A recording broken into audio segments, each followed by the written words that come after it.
그 에베소, 빌립보서, 골로새, 에필골몬 이 네 권의 책이 이제 우리가 흔히 하는 얘기로 그 옥중서신이라고 하거든요. 옥중서신이라고 하는데 옥중서신이라고 하니까 뭐 감옥에 갇혀가지고 이렇게 편지를 한 것으로 생각을 하는데 사실은 감옥에 갇혔다기보다는 가택연금 상태에서 성경을 기록을 한 겁니다. 그래서 특별히 그 빌레몬서 같은 경우에도 왜 어제 그 제국의 특징 하나 둘 세 가지 얘기했죠. 공성전, 물질주의, 노예제도 세 가지를 얘기를 했는데 빌레몬서 같은 경우에는 이 노예제도에 대해서 바울 사도가 그 당시에 어떤 생각을 가지고 있었는지가 아주 잘 기록이 된 게 빌레몬서예요. 그래서 같이 한번 볼 텐데 그 빌레몬서의 대명제는 뭐냐면 로마 제국 아래에서 그죠? 로마 제국 아래에서 기독교가 어떤 방향으로 나아갈 것인지를 아주 잘 보여주고 있는 게 빌레몬서라고 할 수가 있죠. 그래서 결국 결론은 기독교는 올바른 방향으로 시대를 앞서가야 된다라고 하는 것을 빌레몬서를 통해서 이야기를 하고 있습니다. 빌레몬이라고 하는 사람이 어떤 사람이냐면 그 바울 사도가 전도 여행을 한 번, 두 번, 세 번에 걸쳐서 전도 여행을 할 때 그때 이제 바울을 만나서 예수님을 알게 되고 크리스찬으로서의 삶을 살아가는 사람인데 이 사람이 굉장한 부요한 사람이었던 것 같아요. 그런데 이제 이 빌레몬이 말하자면 이제 주인이고 빌레몬 이분의 종 중에 누가 있었냐면 오네시모라고 하는 사람이 있었거든요. 이 오네시모가 그 빌레몬 주인 집에서 도망쳐 나옵니다. 도망쳐가지고 굉장히 여러 곳을 돌아다니고 막 이제 그 로마 제국 시대에 그 종이 도망을 갔다? 그거는 잡히면 그냥 죽여버리는 거거든요. 그러니까 도망을 가가지고 어떻게 하다가 로마에 와가지고 만난 사람이 하필 누굴 만나냐면 바울을 만난 거예요. 그래가지고 바울이 지금 가택연금 상태인데 사람들이 이제 많이 밖에서 오는 사람들은 왔다 갔다 했었어요. 바울은 이제 밖으로 나가지 못하지만 그래서 만나는 사람들은 만날 수 있는데 이 오네시모가 그 당시 이제 바울에 대한 명성을 듣고는 어떻게 해서 찾아왔는 거예요. 그래서 이야기를 하다 보니까 이 오네시모가 빌레몬의 종이었던 거예요. 그러니까 바울도 깜짝 놀랐죠. 왜 깜짝 놀래요? 왜? 이 종인데 도망을 쳐나왔다고? 그거 알고 보니까 또 바울의 제자가 되는 빌레몬의 종이었던 거예요. 이런 운명이 또 어디 있어요. 그래가지고 바울 사도가 이 빌레몬에 대해서 어떻게 하면 좋을까? 종이고 도망쳐 나왔기 때문에 이거는 이 주인이 어떻게 하느냐에 따라서 생명이 왔다 갔다 하는 거거든요. 예를 들면 빌레몬이 그 녀석 말이야 우리 종들 중에서 도망을 쳐가지고 보면 이제 상당한 그런 경제적인 피해를 입힌 것 같아요. 그런 상황인데 안 된다. 당국에 고발하고 노예 법대로 처리하겠다 그러면 오네시모는 그냥 죽는 거예요. 그런데 이제 바울 사도가 편지를 보냅니다. 빌레몬에게 편지를 보내게 되는 장면이 이제 여기 빌레몬서이거든요. 한 장밖에 안 되니까 같이 한번 읽어보도록 할게요. 네. 다음 보고 계시니까 같이 한번 읽어보죠. 자, 1절부터 시작. 그리스도 예수를 위하여 갇힌 자 된 바울과 및 형제 디모데는 우리의 사랑을 받는 자요 동역자인 빌레몬과 자매 바비아와 우리와 함께 병사된 아키포와 내 집에 있는 교회에 편지하노니 하나님 우리 아버지와 주 예수 그리스도로부터 은혜와 평강이 너희에게 있으시되. 예, 그래서 빌레몬, 아비와 아키포, 빌레몬의 아내 되는 사람이 아비아이고요. 그리고 아들이 아키포.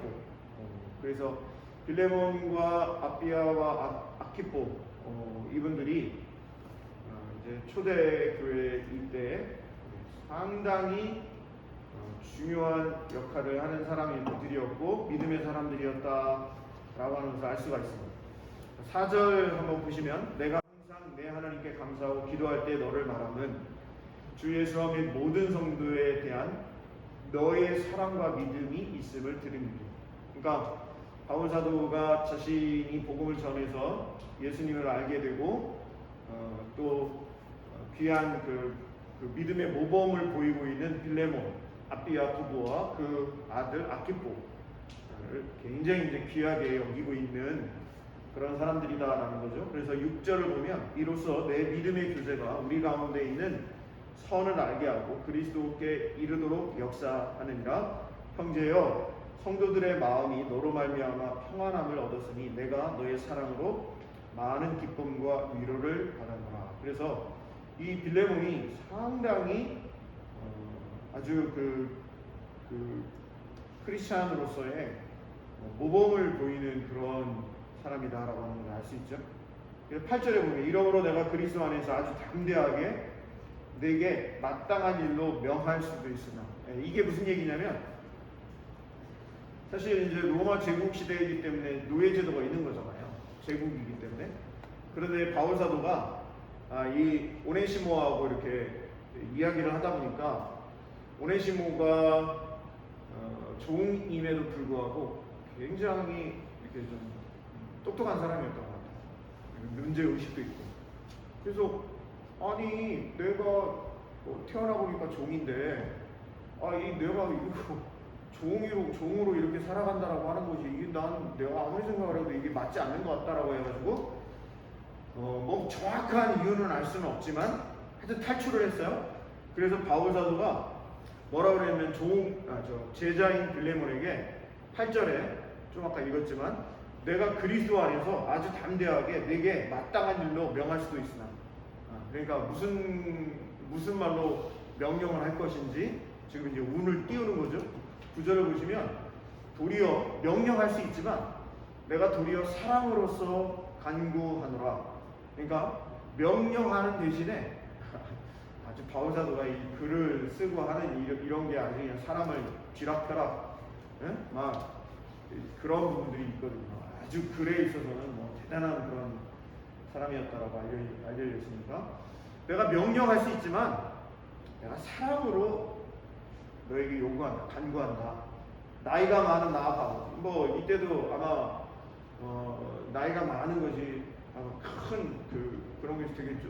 그리고 나이도 많을 뿐만 아니라 또 내가 너 예수님 너에게 전해줬잖아 지금 이런 거예요. 그래서 예수 그리스도를 위하여 갇힌 자 되어. 내가 지금 가택 연금 상태에 있는데 10절을 한번 같이 한번 읽어볼까요? 10절 같이 한번 읽어볼게요. 시작.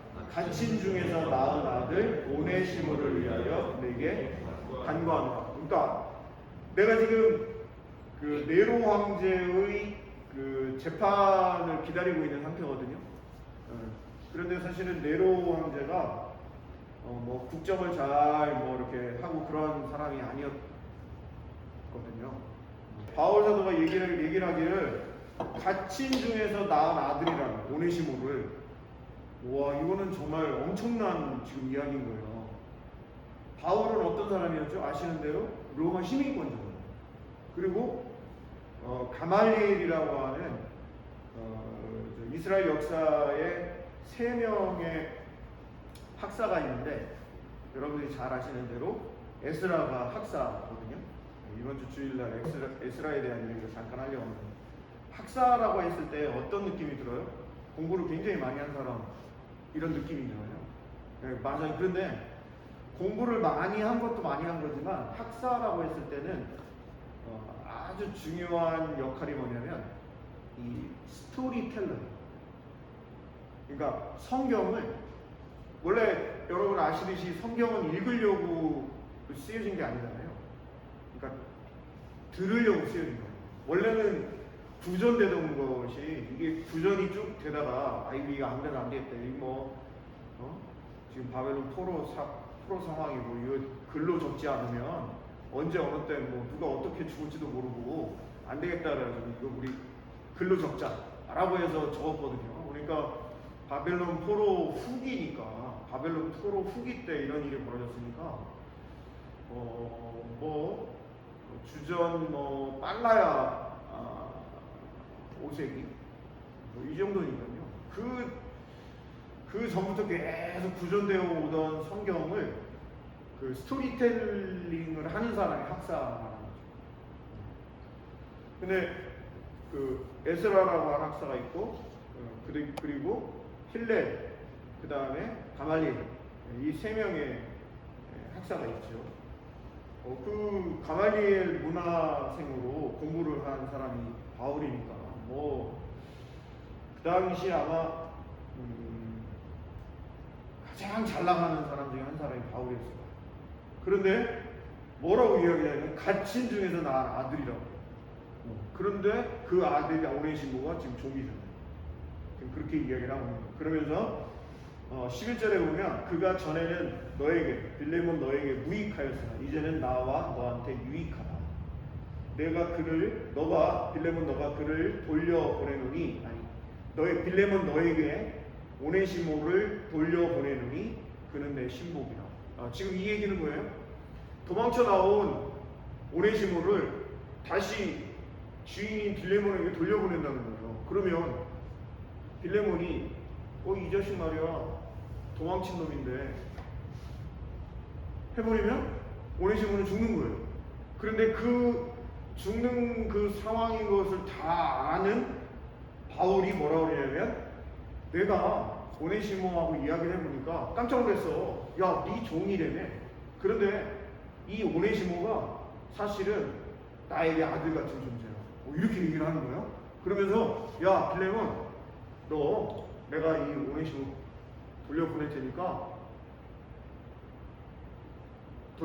테니까 라고 하면서 내 아들이면서 내 신복이야 이러는 거예요. 빌레몬이면 어떻게 할 것 같아요? 바울의 제자야. 그런데 종놈이 도망쳤는데 종놈이 만난 게 선생님을 만났는데 선생님이 편지와 함께 종놈을 보내면서 한단 소리가 야 빌레몬 너 내가 예수님 전해준 알지? 이러면서 지금 이렇게 편지를 쭉 읽으면 마음이 어떻겠냐면 우리가 충분히 믿고 상상했어요. 그래서 13절에 보면 그를 내게 머물러 있게 하여 그러니까 오네시모를 바울인 나에게 머물러 있게 하여 내 복음을 위하여 갇힌 중에서 너 대신 빌레몬 너 대신 나를 섬기게 하고자 할 수 있다는 거예요. 그런데 뭐라고 그러냐면 다만 빌레몬 너의 승낙이 없이는 내가 아무것도 하기를 원하지 아니하니 이는 너의 선한 일이 억지같이 되지 아니하고 자유로 되게 하려 하니. 이게 무슨 얘기냐면 완전히 바울이 빌레몬을 조금 안 좋게 얘기하면 가지고 논다 이렇게 볼 수가 있는 거예요. 그러니까 너의 종이지만 내 아들이고 내 신복이고 너 허락하지 않아도 내가 이 오네시모하고 같이 있으면서 오네시모가 나를 위해서 얼마나 애쓰고 있는 줄 알아? 왜냐하면 지금 사실은 바울 사도가 건강이 별로 좋지가 않습니다. 건강이 좋지 않아서 그 누가라고 하는 분이 여러 가지로 도움을 많이 주고 있거든요. 그런데 지금 그런 상황이라는 거죠. 너의 승낙이 없이는 내가 아무것도 하기를 원하지 아니하노니 이는 너의 선한 일이 억지같이 되지 아니하고 자유로 되게 하려 하니. 그러니까 무슨 얘기예요? 야, 네 종인데 너한테 잘못했는데 너한테 다시 돌려보내는데 야, 좀 잘해줘. 종으로 부리지 말고 내 아들이거든? 내 아들인데 너 종으로 부릴 수 있어? 응? 아무리 좀 그 종이 힘들게 하고 그랬다 손치더라도 너 당국에 고발해가지고 그냥 할 수 있겠어? 뭐 지금 그런 거예요. 15절 아마 그가 잠시 떠나게 된 것은, 그러니까 도망쳐 나오게 된 것은 너로 하여금 그를 영원히 두게 함이니. 하이야 진짜. 16절 이후로는 종과 같이 대하지 아니하고, 완전 이제 본심을 딱 드러낸 거죠. 종과 같이 대하지 아니하고 종 이상으로 곧 사랑받는 형제로 받아줘요. 이렇게 얘기를 하고 있는 거예요. 내게 특별히 그러하거든. 나한테는 아주 특별한 사람이야 빌레몬. 오네시모 얘는 말이야, 너에게는 종일지 몰라도 나에게는 아주 특별한 사람이거든. 하물며 육신과 주 안에서 상관된 너한테는 오죽하겠냐.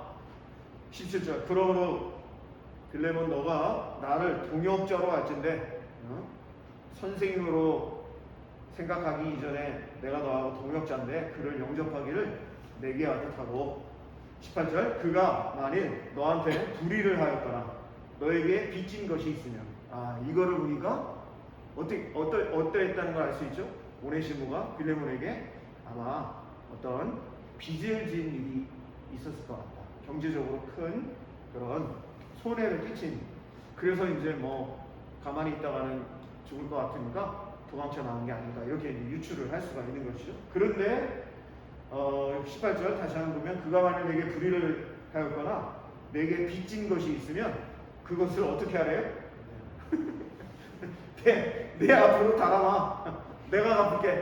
이렇게 얘기를 하거든요. 빌레몬이 이 편지를 읽으면서 어땠을까요? 여러 가지 생각을 하고 했겠죠. 19절 나 바울이 친필로 쓰는, 이 얘기가 중요해요. 이 얘기가 왜 중요하냐면 그 당시에는 그 대피를 하는 일들이 많았고, 우리말로 하면 이제 사인을 하는 거죠. 여기서 바울이 기록했다 이렇게 이제 하고 하는데, 그 당시에는 대부분 대피를 많이 했고, 그래서 대필이 많이 있었기 때문에 이게 진짜 바울이 쓴 거냐, 베드로가 쓴 거냐, 이게 뭐 요한이 쓴 거냐, 누가가 쓴 거냐, 이거를 정확하게 따지고 하는 게 이게 어렵다는 거예요. 근데 바울이 딱 그 말을 써버리는 거예요. 그래서 어떤 학자들이 이렇게 쓴 걸 보니까 바울이 안 쓴 거다, 막 이렇게 주장하는 학자들도 있고, 하여튼 그래요. 근데 나 바울이 친필로 쓰노니 내가 갚으려니와 내가 이 외에 내 자신이 내게 빚진 것은 내가 말하지 아니하노라. 너 나한테 빚진 거 많아. 근데 내가 말 안 해. 이런 식이에요. 오 형제여, 나로 주 안에서 너로 말미암아 기쁨을 얻게 하고 내 마음이 그리스도 안에서 평안하게 하고, 나는 너가 순종할 것을 확신함으로 너한테 썼노니 너가 내가 말한 것보다 더 행할 줄을 알아. 오직 너는 나를 위하여 숙소를 마련하라. 너희 기도로 내가 너희에게 나아갈 수 있기를 바란다. 완전히 이제 딱 빼도 박도 못하게 박아버리는 거죠.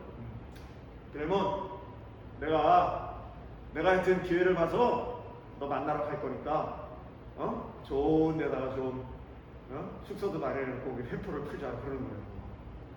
사실은 이렇게 말을 했지만 갈 수 있었을까 없었을까요? 못 갔죠. 그러고 나서 얼마 후에 이제 순교를 당하게 되니까 가서 만나지는 못하고 했지만 편지를 보내게 되었다라고 하는 것이고, 이 편지를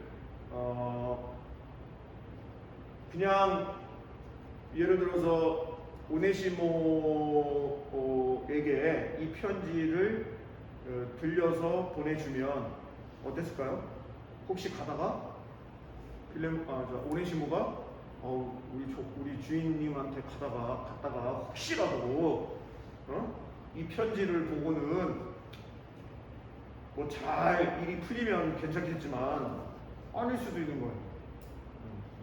그래가지고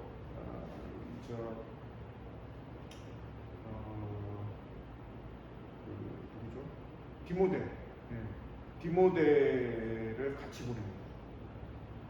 같이 보내가지고 편지를 빌레몬한테 정확하게 전달시키고, 그리고 같이 보낸 이유가 두 가지가 다 있는 거죠.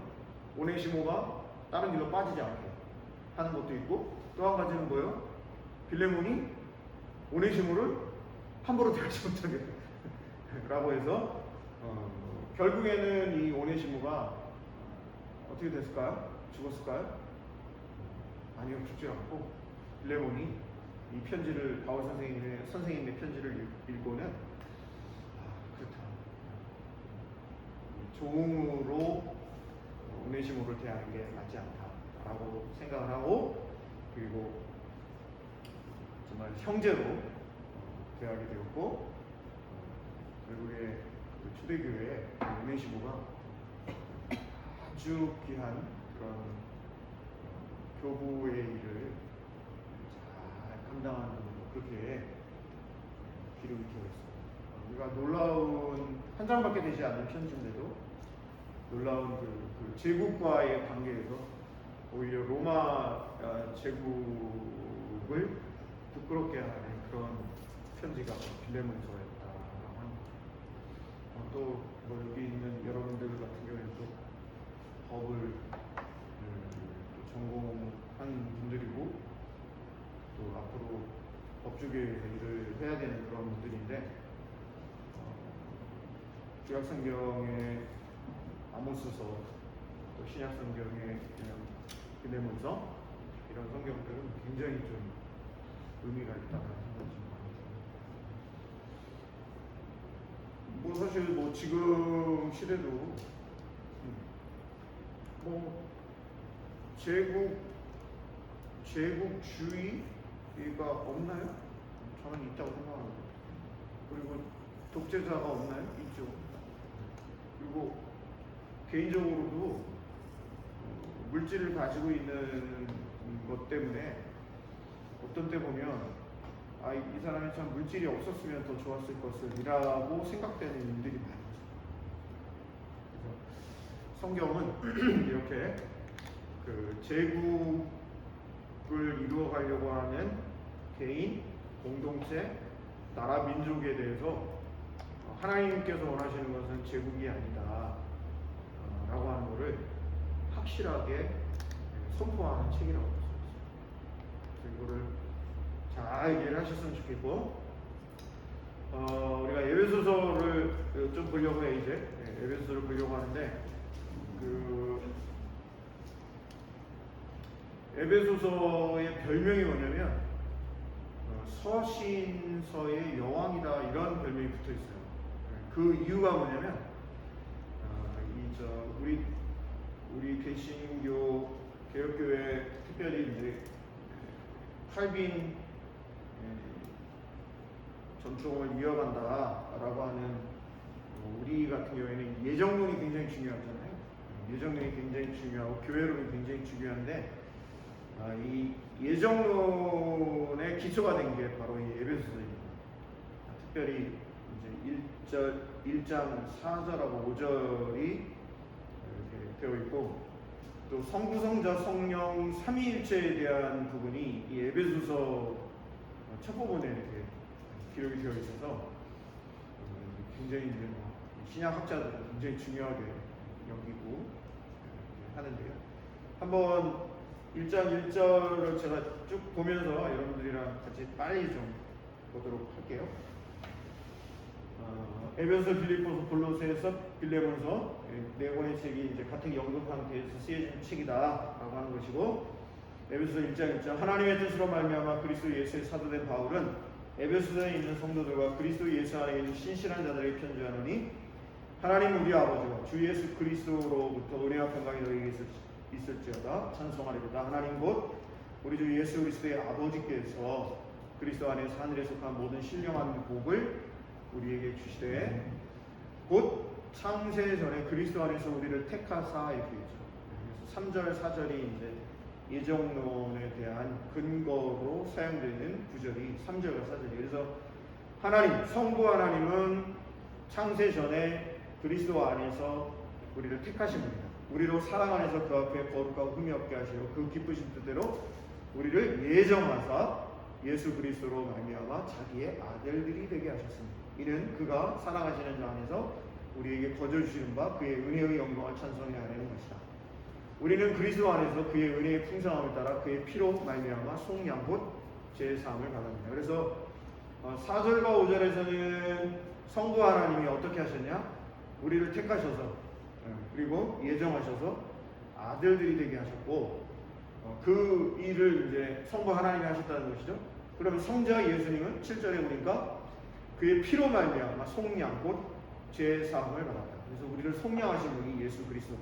이렇게 이제 기록을 하고 있죠. 8절 이는 그가 모든 지혜와 총명을 우리에게 넘치게 하사 그 뜻의 비밀을 우리에게 알리신 것이요 그의 기뻐하심을 따라 그리스도 안에서 때가 찬 경륜을 위하여 예정하신 것이니 이 경륜이라고 되어 있는 이 단어가 신약 그 바울 서신 연구하는 분들에게 굉장히 중요한 단어예요. 이게 이제 경륜이라고 하는 말이 좀 어렵잖아요. 쉽게 말하면 계획이거든요. 플랜이라는 거예요.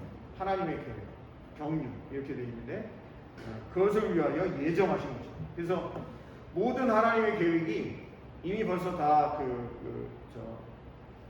예정되어 있다. 이제 이렇게 이제 주장하는 게 칼빈이 그 주장을 했잖아요.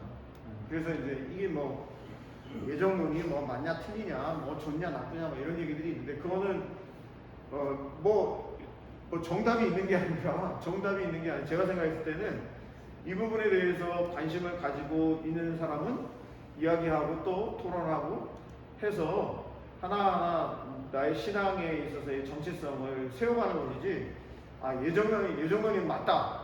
뭐 나는 예정론은 틀리다. 뭐 이렇게 할 수 있는 건 아니에요. 제가 봤을 때는 그 기독교 교리는 말 그대로 그 당시에 뭐 칼빈이든 루터든 이렇게 뭐 그 당시에 필요한 게 있어서 주장하고 세우고 한 거잖아요. 예를 들어 어제도 말씀드렸지만 바울 사도가 믿음으로 말미암아 구원을 얻는다라고 한 것도 이제 유대 기독교인들하고 교리상의 대립이 있었거든요.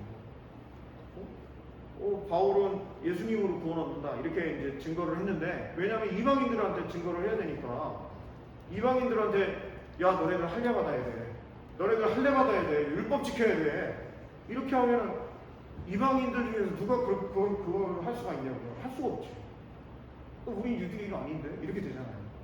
그런 측면에서 이제 바울은 믿음으로 말미암아 구원을 얻는다라고 주장을 했는데 유대교 전통에 있는 기독교인들 같은 경우에는 뭐라고 생각을 하냐면 아직까지도 바울도 그랬고 베드로도 그랬고 마찬가지거든요. 뭐라고 생각했어요? 뭐 구원은 유대인들에게만 있지 라는 생각을 계속해서 가지고 있었던 거예요. 그 과정에서 이제 서로 이제 대립이 되었던 것이죠.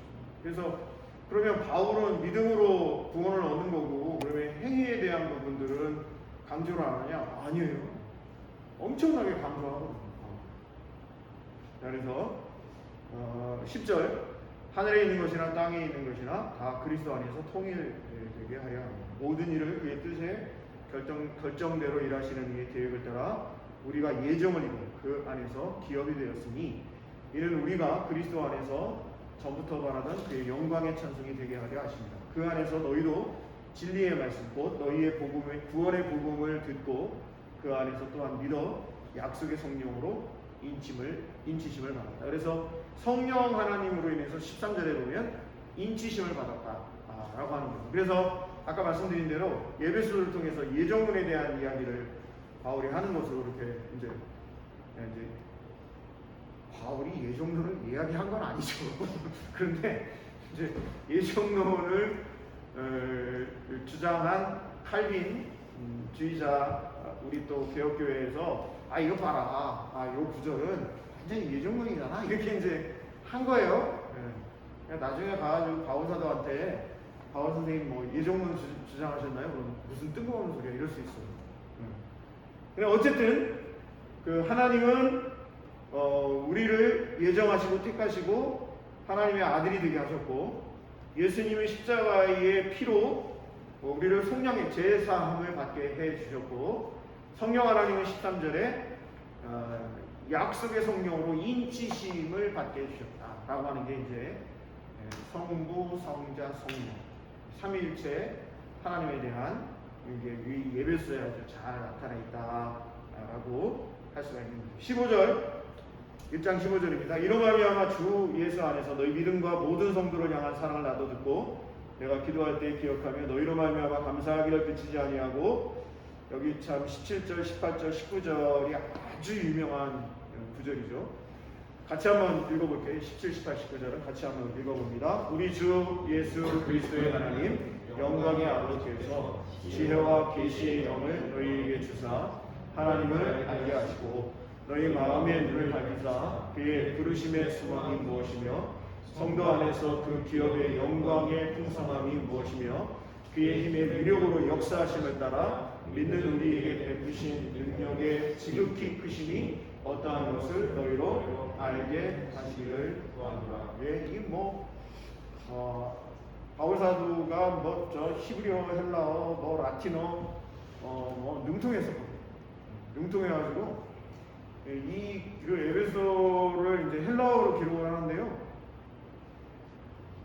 이제 헬라어를 여러분들이 앞으로 배울 수 있는 기회였으면 더 좋고, 근데 보면은 정말 그냥 한마디로 와입니다. 와.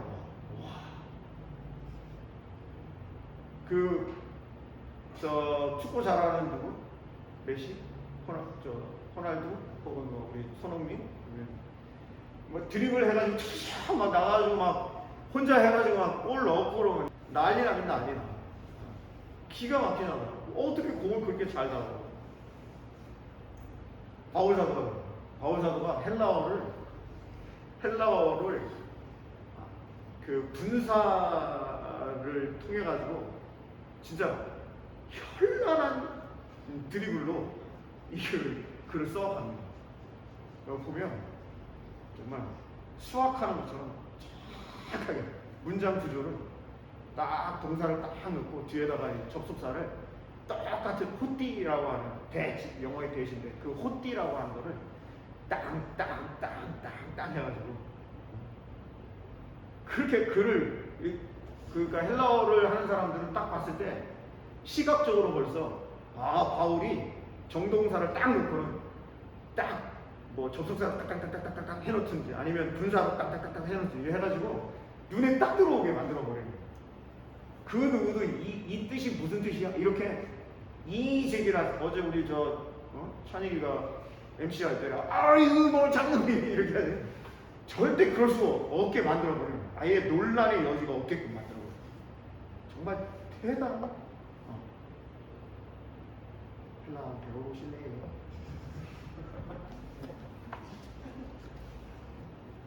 우리 김현수 목사님이 안 계시는데 이런 얘기를 해가지고 사실 이제 그 신학교를 다닐 때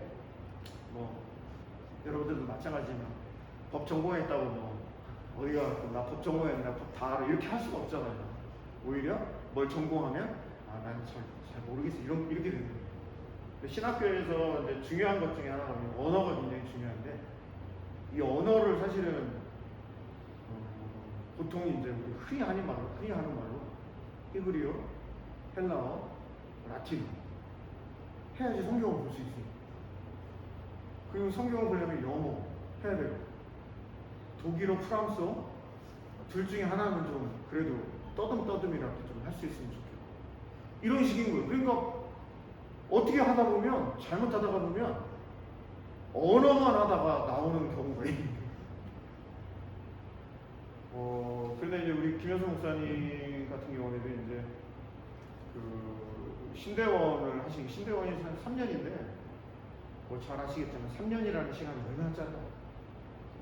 거기다가 언어만 하면 아니잖아요.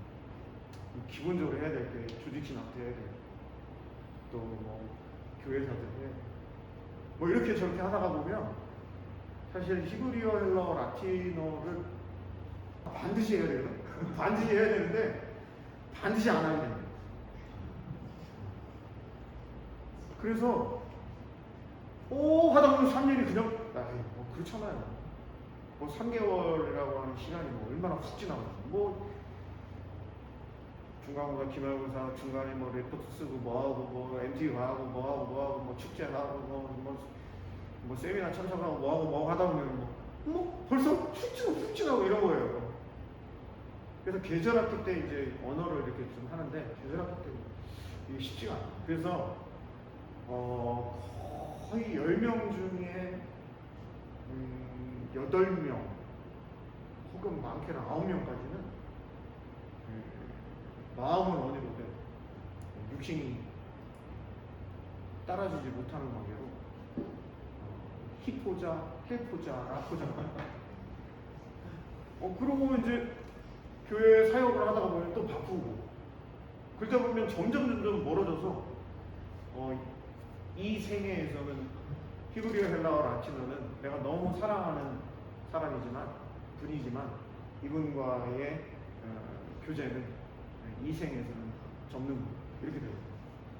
제가 7번에 걸쳐서 히브리어를 읽고 그러니까 발음할 수 있고 이게 동사다라고 하는 걸 알고 명사다라고 하는 것을 알고 그래서 이제 성경을 읽어갈 수 있게끔 성경을 읽을 수 있게 출발점을 할 수 있게끔 제가 해줘요.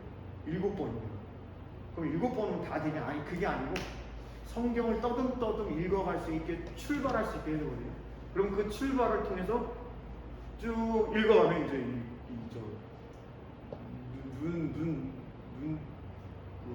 눈사람 만들 때 그런 것처럼 돼요.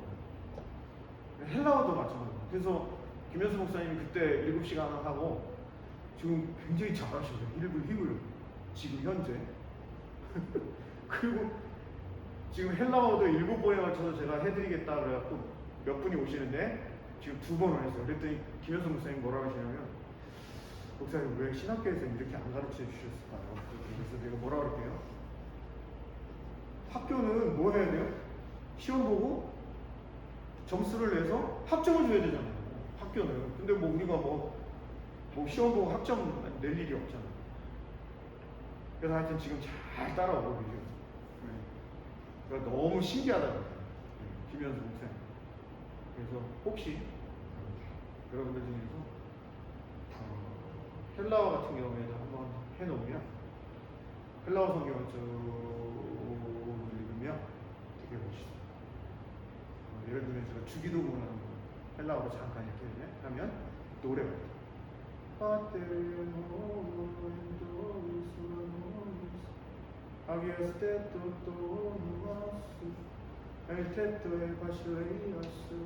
뭐 이런 식으로 노래하는 거 같아요.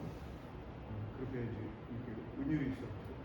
솔라 솔 이렇게 해서 액센트에서 히브리어도 그런데 헬라어도 그래서 그렇게 쭉 읽어가면 뜻을 다 몰라도 그 자체가 영적인 부분에 있어서 영성을 개발하는데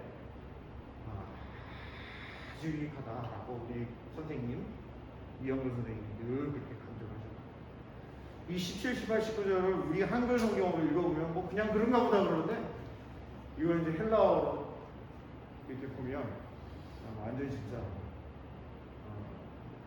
축구계의 신, 메시 드리블에서 나가는 것 같은 그런 느낌이다. 2장으로 한번 넘어가 볼게요. 2장에 넘어가시면 5절, 6절을 한번 볼게요. 2장 5절, 6절. 2장 5절, 6절을 같이 한번 읽어보겠습니다. 같이 한번 자 시작. 허물로 죽은 우리를 그리스도와 함께 살리셨고 너희는 은혜로 구원을 받은 것이라.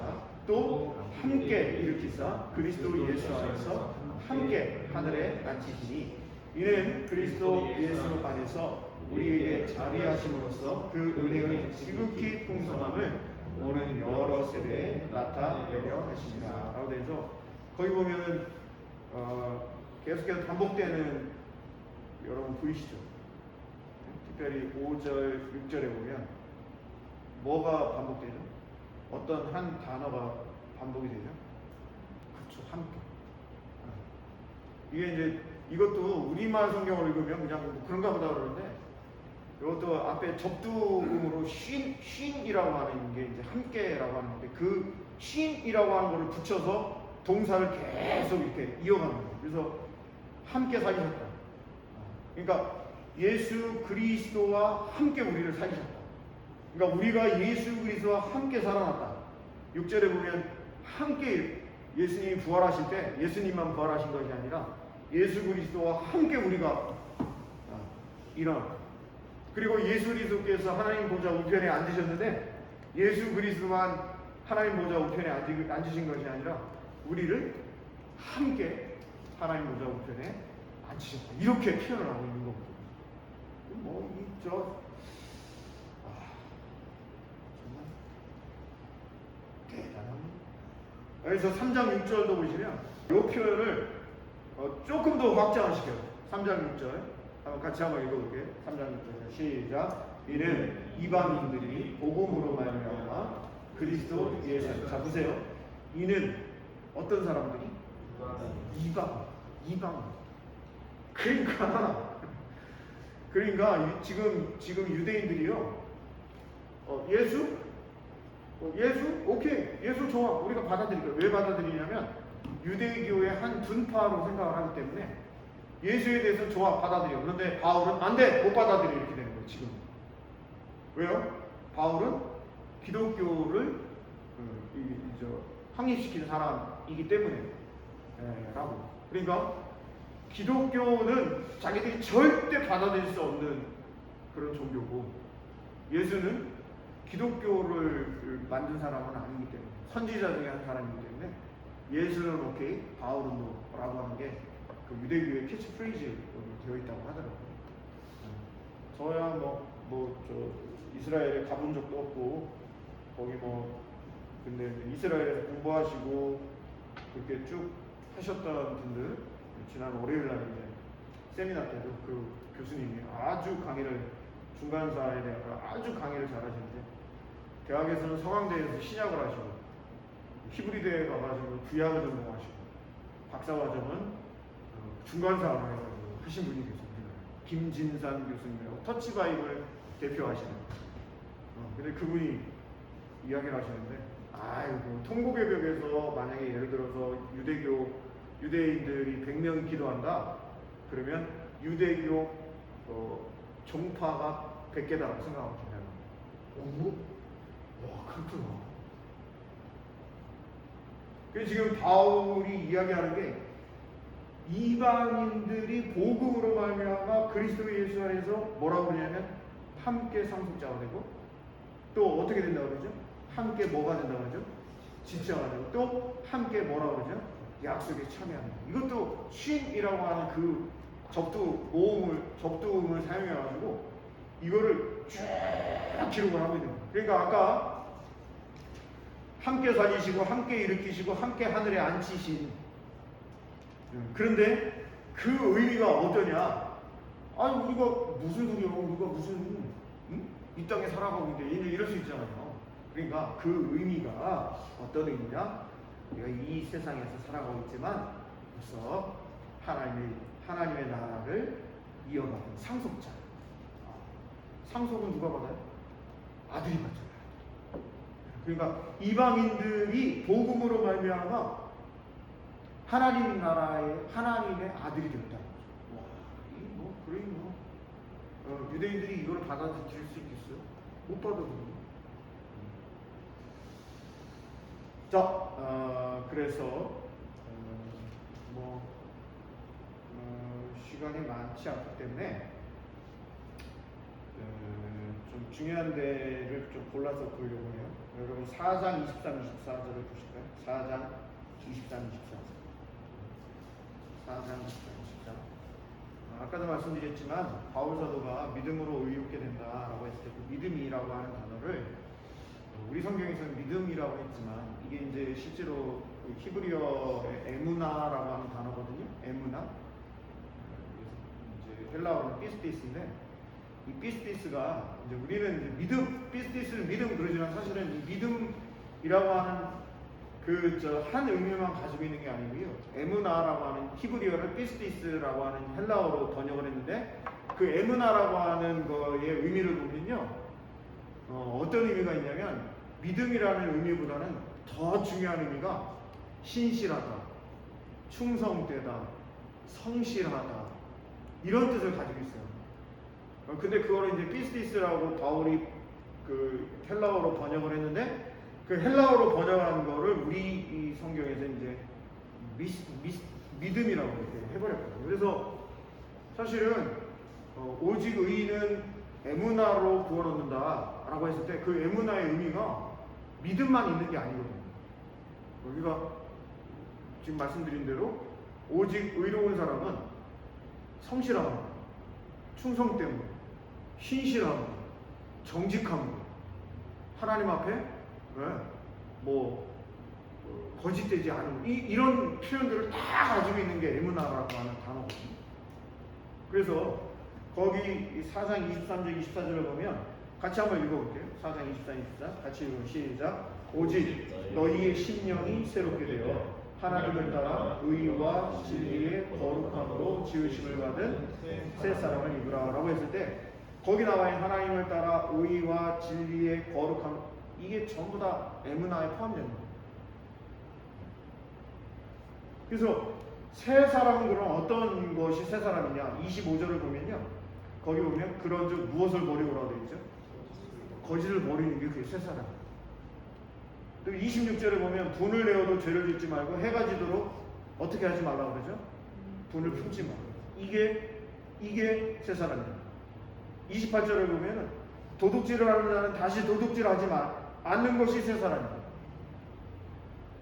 또 29절에 더러운 말은 너희 입 밖에도 내지 말고 오직 덕을 세우는 데 수용되는 대로 선한 말을 하여 듣는 자들에게 은혜를 끼치게 하라.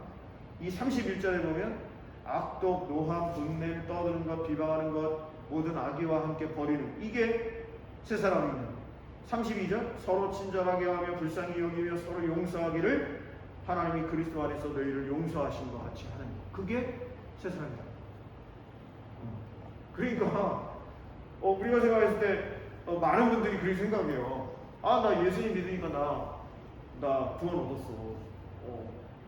나 교회 나가니까 나 구원 얻었어. 이렇게 생각을 맞아요. 그런데 그렇게만 생각을 하고는, 예를 들어서 에베소서에 나와 있는 23절에 오직 너희의 심령이 새롭게 되어 하나님을 따라 의와 진리의 거룩함으로 지으심을 입은 새 사람을 입으라. 새 사람을 입는 거, 이게 사실은 더 중요한 거다. 사실은 이게 에문하고 이게 피스티스다. 이렇게 얘기를 하면 많은 교인들이요, 이상한데? 나는 그렇게 안 배웠는데, 이렇게.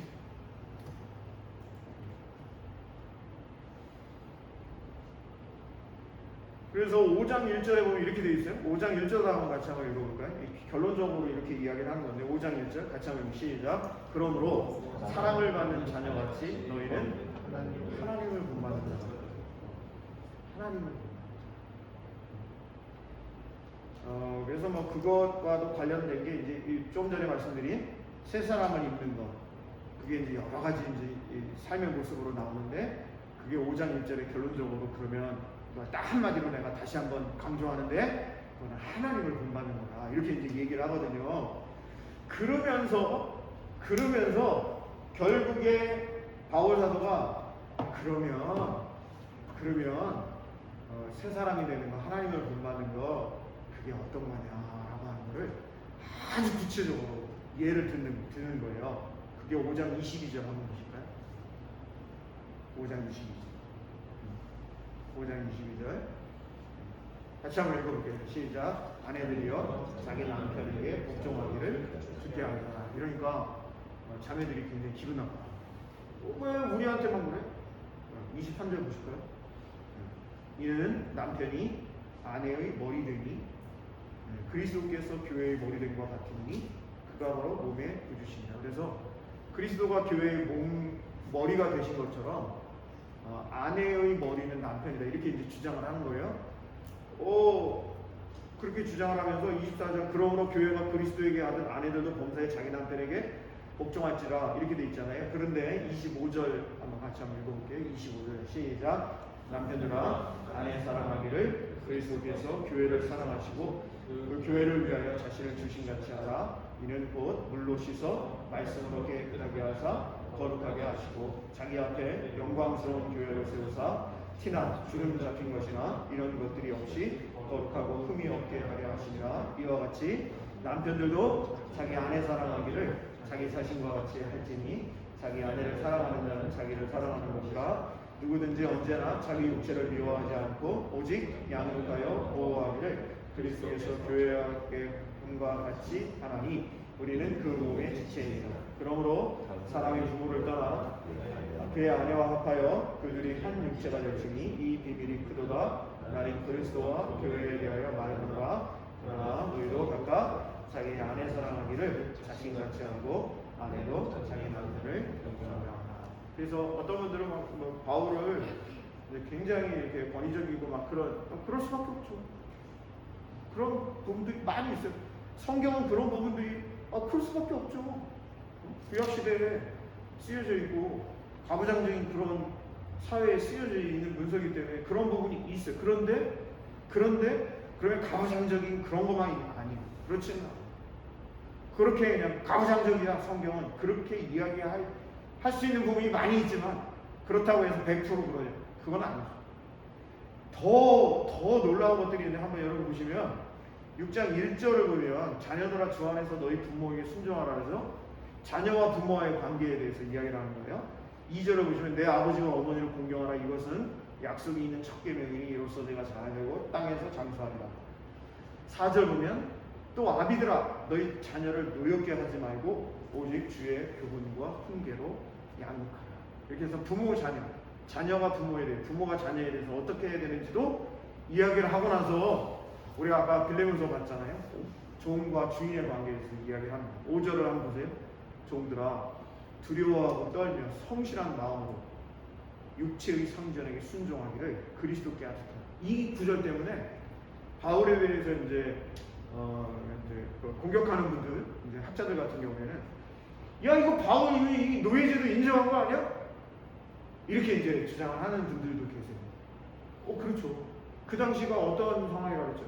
로마 제국의 통치 아래에 있기 때문에 로마 제국 아래에서 로마가 얼마나 많은 그 노예들을 가지고 있었는지 말도 못하죠.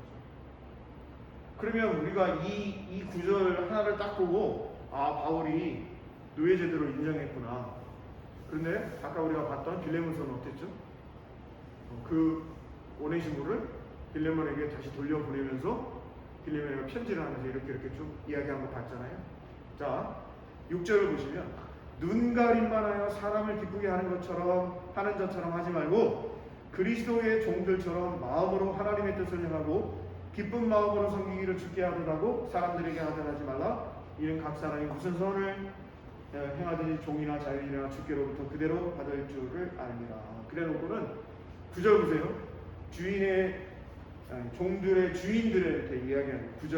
자, 같이 한번 읽어보세요. 시작. 상전들아 너희도 그들에게 이와 같이 하고 위협을 그치라. 이는 그들과 너희의 상전이 하늘에 계시는 그에게는 사람을 외모로 취하는 일이 없는 줄 너희가 알미라. 라고 하면서 여러분들이 잘 아는 대로 이제 그 6장 10절부터 해가지고 그 얘기가 나와요. 제가 읽어드릴게요. 끝으로 너희가 주 안에서 그 힘의 능력으로 강건해지고 마귀의 간계를 능히 대적하기 위하여 하나님의 전신갑주를 입으라. 이 하나님의 전신갑주라고 하는 것은 그 당시 로마 제국의 군인들의 모습인 거예요. 전신갑주.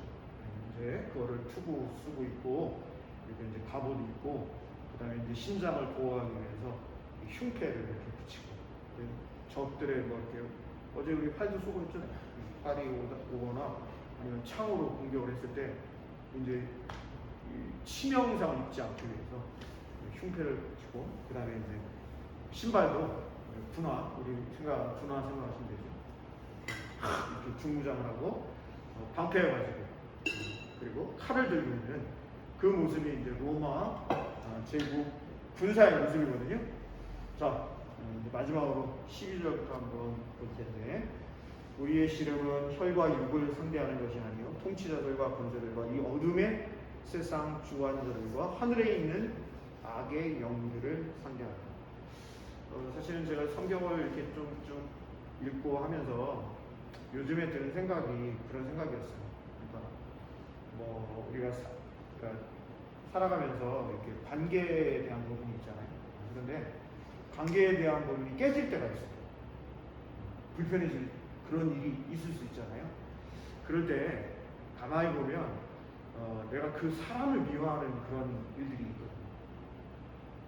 그 사람과의 관계가 깨지면 어떤 불편한 관계가 되면 그 사람을 미워하게 되는 경우가 있는데, 사실은 바울 사도는 그 사람을 미워하는 것에 대해서 동의하지 않는 거죠. 그게 뭐냐면 세상 주관자들 그리고 하늘에 있는 악의 영들을 상대합니다 라고 해서, 사실 그 관계가 불편해지고 깨지는 그 모든 것도 어떻게 보면 이 영적인 하늘에 있는 악의 영들에 관한 것으로 이렇게 좀 보고 있는 경향도 있다는 거죠. 13절 보면 그러므로 하나님의 전신갑주를 취하라. 그래서 악한 날에 너희가 능히 대적하고 모든 일을 행한 후에 서기 위함이라. 우리 14절부터 17절까지 같이 한번 읽어보도록 하겠습니다. 14절부터 14, 15, 16, 17 같이 볼게요. 14절부터 시작. 그런즉 서서 진리로 너희 허리띠를 띠고 의의 호심경을 갖추고 평안의 복음이 준비한 것으로 신을 신고 모든 것 위에 믿음의 방패를 가지고 이로써 능히 악한 자의 모든 불화살을 소멸하고 구원의 투구와 성령의 검 곧 하나님의 말씀을 가져라. 이렇게 해서 바울 사도가 뛰어난 부분들이 그 로마 군대의 군사의 모습을 보면서 영적인 싸움을 해 나아가는 크리스찬들의 그 하나님의 군대로서의 그런 모습을 이렇게 비유를 해가지고 이야기를 해놓고 있죠. 보시면 진리로 너희 허리띠를 떼라.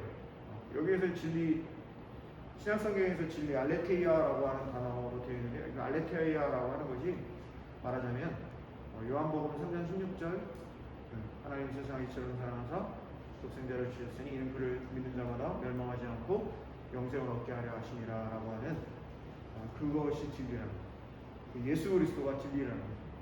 진리로 허리띠를 띠고 의로, 정의, 공의로 호신경을 붙이고 심장을 보호하는, 이 가슴을 보호하는 호신경을 붙이고, 그 다음에 군화, 전투화를 신는데, 그 전투화가 어떤 전투화냐? 우리 믿는 사람들은 평안의 복음이 준비한, 평안의 복음이 준비한 것으로 이 전투화를 신고, 그리고 모든 것 위에 믿음의 방패를 가지고 있는데, 이 방패는 어떤 방패냐? 믿음의 방패다.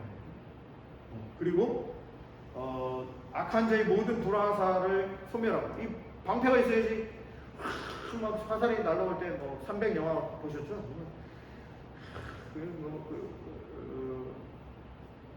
얘기하잖아요. 너 오늘 나한테 죽었다. 그러니까 너는 오늘 너 오늘 나한테 죽었다. 그러니까 그래? 내가 오늘 화살의 구름 안에서 내가 오늘 최후의 만찬을 하겠다. 막 이렇게 이제 자기들끼리 막 얘기하고 하는 장면들이 있거든요. 여기 보면 화살을 막 너무 많이 쏘니까 화살이 슉 날아오는데 화살이 완전히 구름이 돼버린 거예요. 화살로 구름이 돼가지고 야 시원하겠는데? 막 이러고 지들끼리 막 이렇게 얘기할 때 이제 그런 장면인데, 저 방패를 믿음의 방패. 그 다음에 투구를 쓰는데, 이 투구도 중요하죠. 머리를 보호해야 되니까. 그런데 우리 크리스찬의 투구는 어떤 투구냐? 구원의 투구다.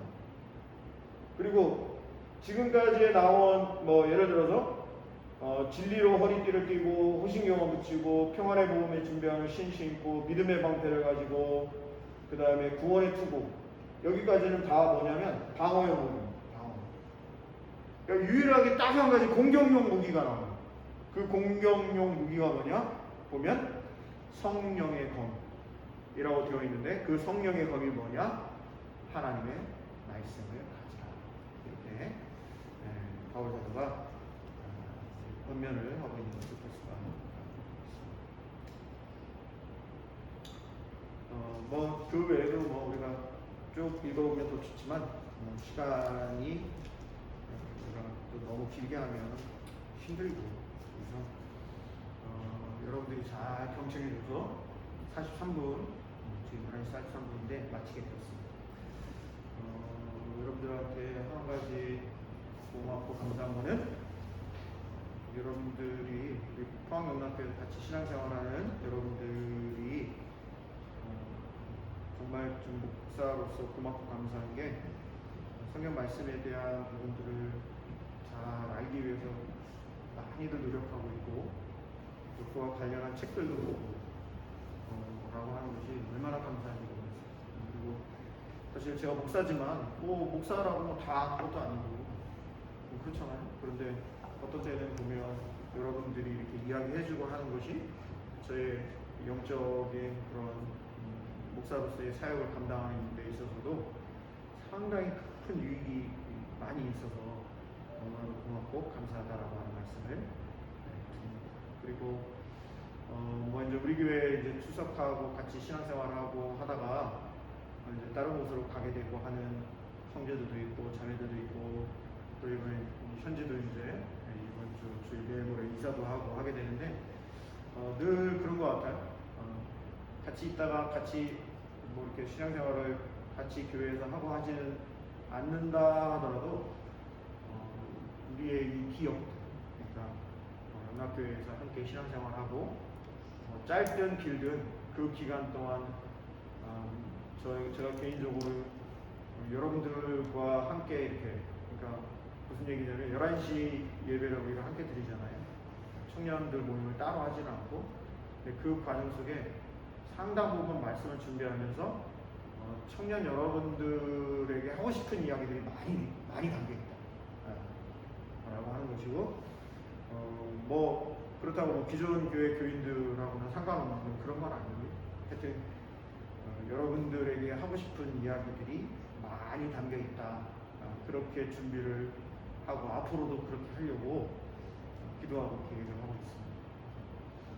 좋은 그런 만남이 계속 이어졌으면 좋겠고, 특별히 이런 기회들을 통해서 우리가 어저께 예레미야서를 제가 지금까지 예레미야서를 몇 번 봤을까요? 상당히 많이 봤어요.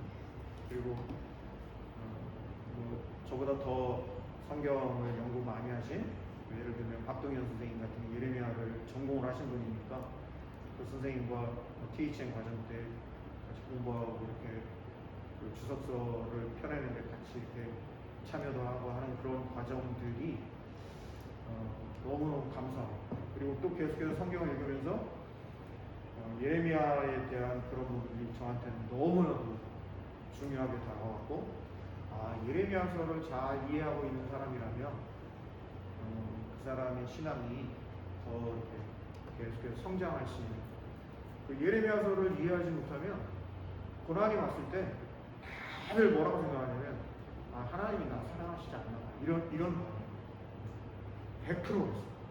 근데 예레미야서를 잘 이해한 사람들은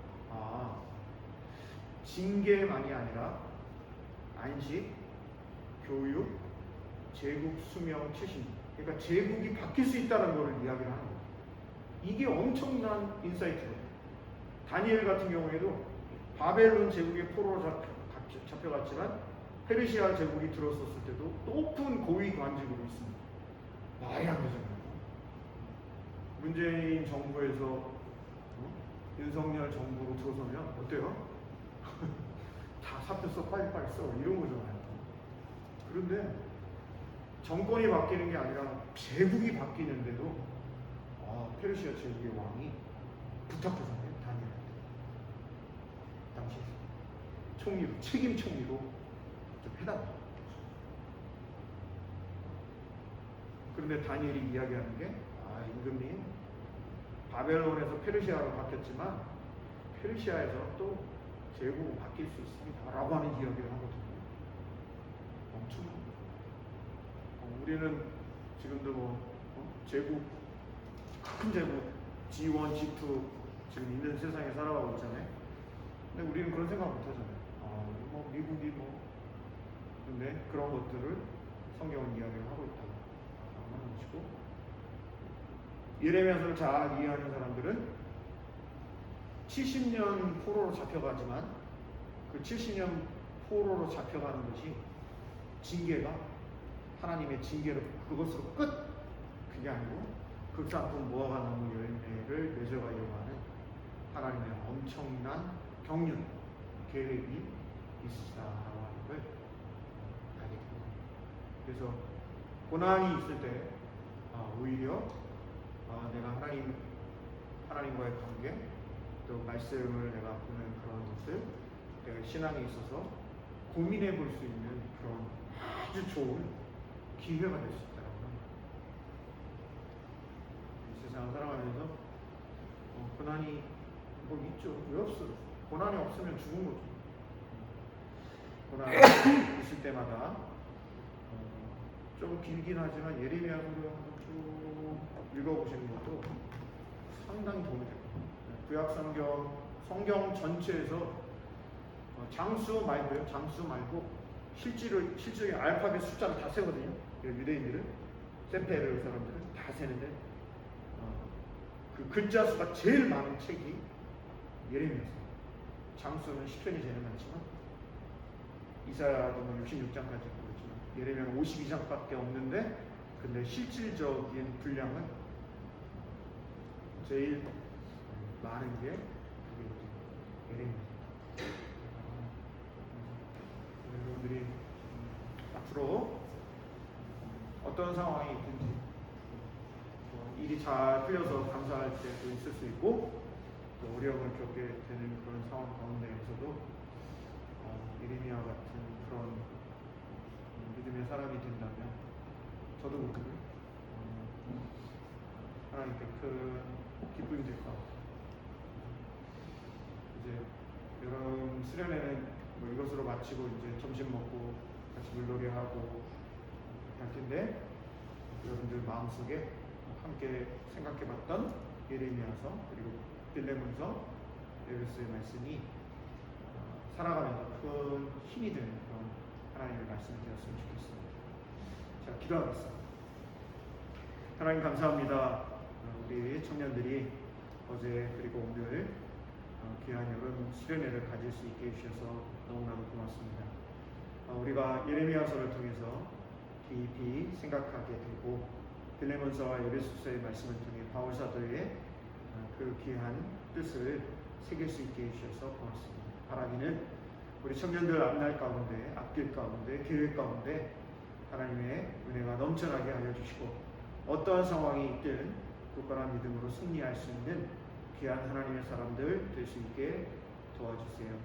하나님, 늘 영육의 강건함 내주시고 계획하는 모든 일들이 하나님께서 원하시고 또 특별히 어려운 가운데 있는 이들을 도울 수 있는 계획들로 채워갈 수 있게 도와주세요. 예수님 이름으로 감사하며 기도드립니다.